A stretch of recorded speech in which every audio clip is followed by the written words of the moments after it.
What's up, guys? This is the Honest Outlaw here, and today we are going to do the 1,000-round review of the Ruger PC Carbine.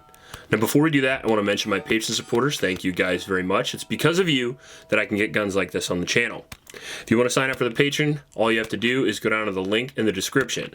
Also in the description is a link to a local shelter in Ames, Iowa that I like to support, a link to some t-shirts, some Honest Outlaw swag, and some other stuff like mugs and stuff that the missus made. Now let's get back into the PC Carbine. What is the Ruger PC Carbine? Well, it is essentially a 9mm 1022.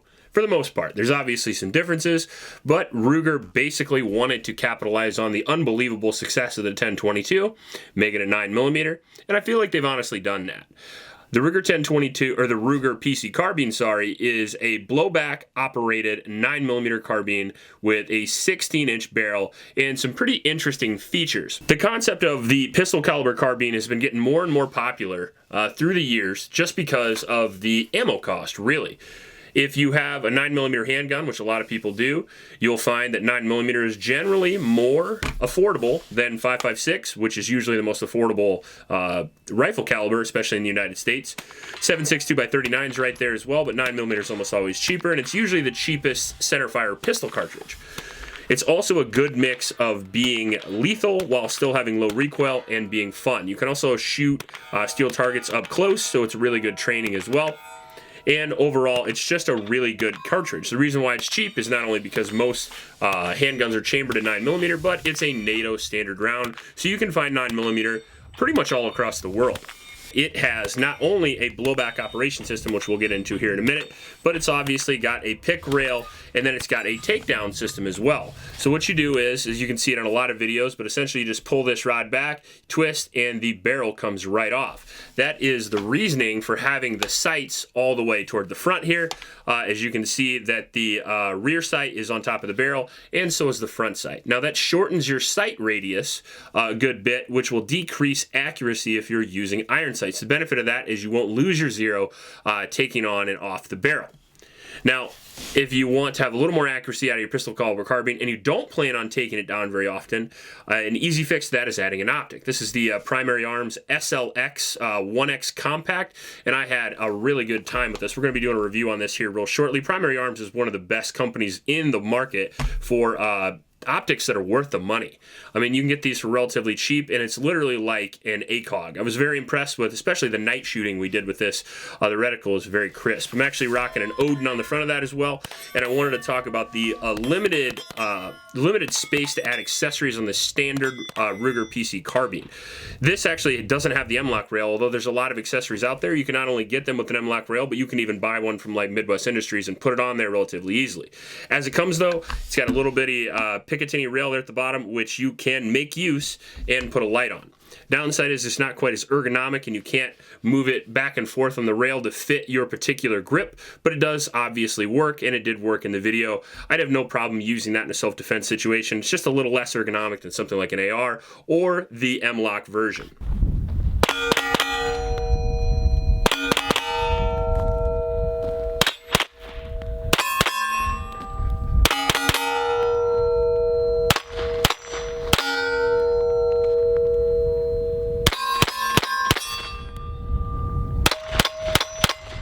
We got a magwell here, and this is actually the Glock magwell. Now, it comes with the Ruger magwells for the Ruger pistols, like the Security 9. I don't like those guns very much. You can check my 1,000-round review out of that. I've got a gang of Glock magazines, and I think most people do as well. They actually have a version coming out, or maybe it's already out, with the 320 mags and the M&P mags. So it's pretty cool that you can pick just whatever mag sleeve you want and run this carbine with whatever magazines that you already have stocked up for your handgun. I think that's pretty awesome. And especially for Glock mags, most people have Glock mags. Glock's the most produced handgun in the world, and they run very reliably in this. Sometimes when you adapt a pistol magazine like Glock mags, this to a rifle instead of making a standalone magazine, sometimes you can run into reliability issues. However, with this, with all the reviews I saw and the 1,000 rounds I shot, we only had one malfunction. It was pretty wild. It was a malfunction. If you want to lock the bolt back on the Ruger, all you gotta do is pull back, hold this. It was a malfunction. You can see how dirty that is in there, where it actually got caught up beside the feed ramp there, and it was in between the bolt and the feed ramp, and it was just stuck sideways. I'll roll in the footage here, but it was the only malfunction we had, and I would consider that kind of an oddity. All right, so we're out here shooting the Ruger PC Carbine for the Olight video, and mind you, a lot of you guys out there shoot the Ruger PC Carbine, probably shoot this a lot, but they probably don't shoot it at night in what, like -10 or something? I don't know. Like 1 degree, something like that. It's pretty cold, but I don't know. So anyway, I don't know if you can see that, but that shell, that live round there, is jammed all up, not in the feed ramp, but alongside it. And I have no idea how that happened, but we'll get her out with the old pocket knife. Seems safe. I haven't heard of that much, and I haven't heard of much reliability issues. So overall, even though we had one failure, I would consider it kind of fluke, and for the most part, extremely reliable. Definitely more reliable than the Ruger Security 9. Bolt's easy to run. You can change it either the right side or the left. I have it on the right side just because that's how I like it. Pick rail is easy to use, and the takedown system's easy to use. One thing I would not recommend, although I've left it on there throughout the entire testing and just learned not to use it, this extended bolt release I actually just had laying around, or magazine release, sorry, and I kept consistently dropping the magazine by accident with this thing. You definitely don't need that. Stick to the stock magazine release. Safety's down here, crossbolt safety just like a Ruger 1022 and just like a Remington 870. Very simple, time-tested, intuitive design. When you want to get on the gun, simply run your finger past there and you can get on the trigger really, really quickly.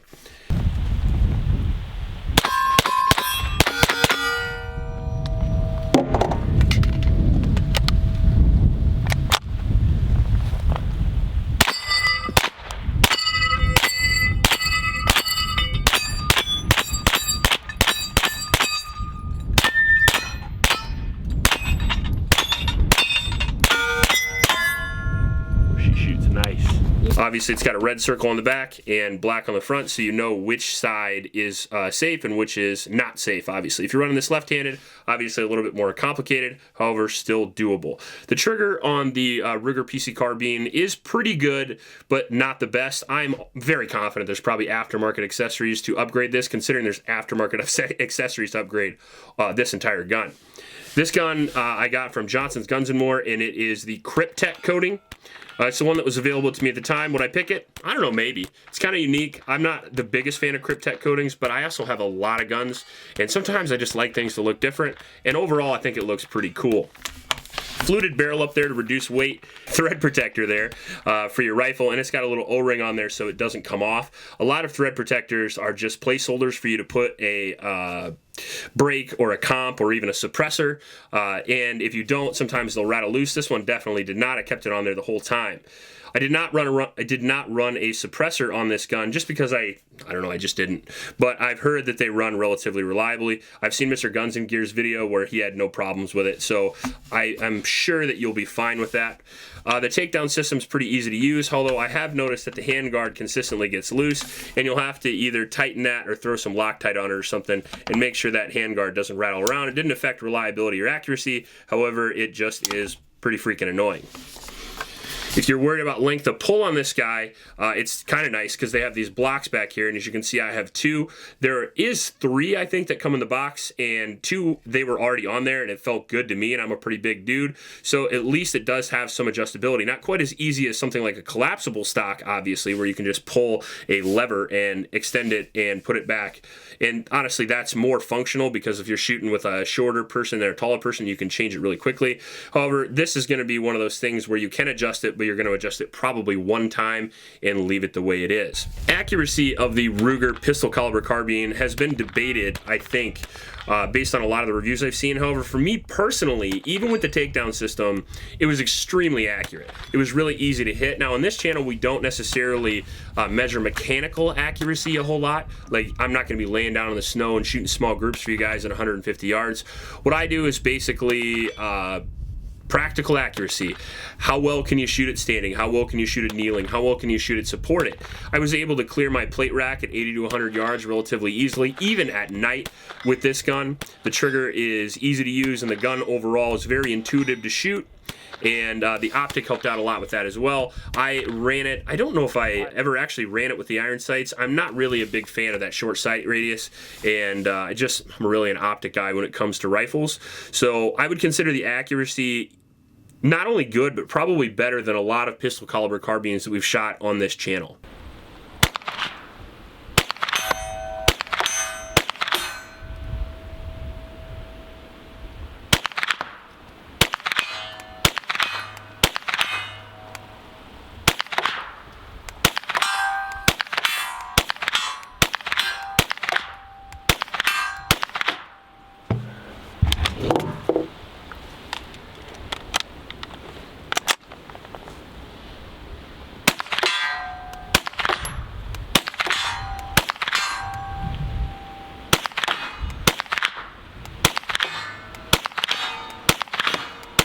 Top of my head, I cannot think of one besides probably the JP that was more accurate than this. So really impressive overall. Reliability is good, except for that little fail. Accuracy is good. Ergonomics are pretty good. Again, there's some failures to the design, just because it's not an AR. Right? Like if you run an AK, you run an AR stock so it can collapse. You're running an M-lock rail, and overall, though, the classic ergonomics for what it is work extremely well. And if you adapt yourself to this particular rifle, you're going to have a really good time. Now, the benefit of not having those ergonomics is legality. So one of the reasons why this is so popular is not only because it doesn't look super scary, but because it's illegal in a lot of states where an AR-15 or an AK or even something like an MPX or even a JP would not be legal.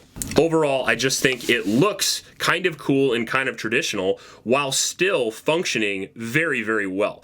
This would work really well for not just a self-defense rifle, particularly home defense. I recommend 9mm carbines a lot. Use hollow points. You tend not to get so much over penetration, particularly after you hit the target. A lot of people do penetration testing where they're like shoot a couple layers of drywall and say, this will over penetrate. The problem with that is you're not hitting that very liquidy mass that is a human being that may come into your house first. So when 9mm hits a water-like substance and expands, it generally loses a lot of its penetration. If you look at Paul Harrell videos, for example, where he shoots the watermelon and the meat target, which I'm a big fan of because that's a media I can really get behind. It's not necessarily a consistent media like ballistic gel, but I think it's honestly more practical as far as the average self-defense ammo testing goes. And 9mm really, especially 9mm hollow points, really only go about 12 inches or so. So if you shot through your intended target and it made it through and hit the drywall, there's a pretty good chance that you would be okay as far as over penetration. On top of that, you have the noise factor. 9mm are simply not as loud indoors as 5.56, particularly when you get to shorter and shorter barrels. So you won't blow your eardrums out. The carbine will still be very effective, cheap to shoot, and a very good home defense weapon. Now, I also believe, especially if you're used to the ergonomics and controls of, let's say, a 1022 or a more traditional rifle, this would make a really good ranch rifle. A lot of people discount 9mm, but I gotta tell you, literally 2 days ago, I shot a raccoon with 9mm and it worked real well. So overall, I think 9mm is a good 100 yard and in caliber, even for pests, hunting, or even the most dangerous game for home defense. So overall, I think it's a pretty great rifle. I think it's more than worth the money. I've seen these anywhere from literally $400 all the way to $1,100, depending on where you get it, what the political climate is, and what features you get on the gun. I got this guy for around 515 bucks, so that gives you an idea of how much they are, at least for me. And the takedown version is nice. If I could do it again, would I get the M-lock rail? Honestly, no. And the reason for that is even though they're more ergonomic and they look real space age, I like the traditional look and I like the traditional feel. As soon as I picked this rifle up, I was a huge fan of the Handguard. And I know that sounds stupid considering it looks so simple, but it actually has a lot of really good texture here, and this angle design works really well for holding your hand in, and it just reminded me of older rifles like the Marlin, for example, and some other rifles as well that I shot when I was younger. And honestly, I'm a big fan. It doesn't make sense because I have an MPX, I even have an MP5. And a lot of times I'll find myself optic testing or light testing with this carbine. And the reason for that is because it's just fun to shoot, and that's a metric that you cannot measure. The blowback operated system has a little bit more recoil than something like a gas operated system like CMMG Banshee or a roller delayed system like an MP5 or an MPX. And overall though, I think the weight of the Ruger carbine is an advantage in that category just because it helps dampen the recoil even though it is blowback. I mean, that's as fast as I can shoot any other pistol caliber carbine. Really, really quick, fast follow-up shots.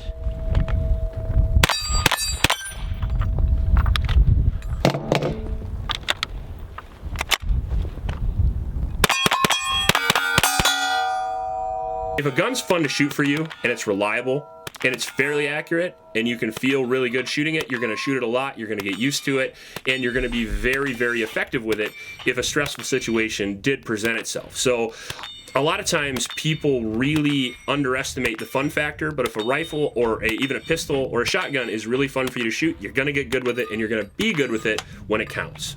So overall, I think the PC Carbine is a good choice for most of the things that you could use a rifle for. I think it's a great choice for fun, and I think it's a pretty good choice for home defense as well, especially if you live in a populated area. Some of the downsides to this gun, in my opinion, are going to be weight. It's heavy, especially compared to an MP5, an MPX, a CMG Banshee, or even an X-Star EP9, which comes in at like 3.8 ounces and shoots the exact same caliber. This gun's around 7 pounds. As configured here, it's around 8.5. I have battle rifles that are lighter than that. I have .308 caliber rifles that you're gonna see on the channel that are actually lighter than that.